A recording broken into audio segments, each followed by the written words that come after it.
रवि एक आम सा लड़का था जो मुंबई की भागती जिंदगी में कहीं खुद को खो चुका था। एक दिन छुट्टी लेकर वह अपने गांव चला गया, वहीं जहां उसके बचपन की सारी यादें बसी थीं। घर में बहुत समय बाद कदम रखा। धूल से भरे कमरों में पुरानी महक अब भी बसी थी। घर की सफाई करते हुए उसे दादी का पुराना संदूक मिला। उसने कभी नहीं खोला था ये संदूक, दादी कहती थीं, जब वक्त आएगा तभी खोलना, आज शायद वो वक्त था। रवि ने धीरे से ताला तोड़ा और ढक्कन खोला। भाग दो, रहस्य का खत।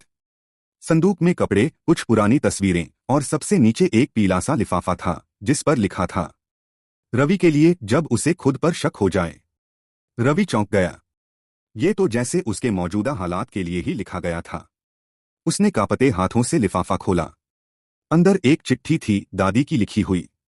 रवि, जब तू ये चिट्ठी पढ़ रहा होगा शायद मैं नहीं रहूंगी, लेकिन जान ले तू जितना सोचता है उससे कहीं ज्यादा काबिल है।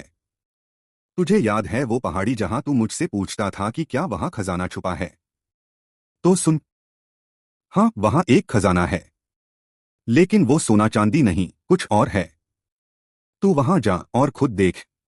बस एक बात याद रख, सच्चा खजाना वही होता है जो आत्मा को समृद्ध करे, जेब को नहीं। दादी। भाग 3, पहाड़ी का खजाना। रवि अगले ही दिन उस पहाड़ी पर गया। रास्ता उतना आसान नहीं था, लेकिन वो दादी की बातों पर यकीन करके चला। चोटी पर पहुंचकर उसे कुछ नहीं दिखा, बस एक पत्थर के नीचे एक और छोटा संदूक। उसमें सिर्फ एक डायरी थी। डायरी दादी की थी, उसकी जिंदगी के संघर्ष, उनके सपने और रवि के लिए अनगिनत सलाहें भरी थीं।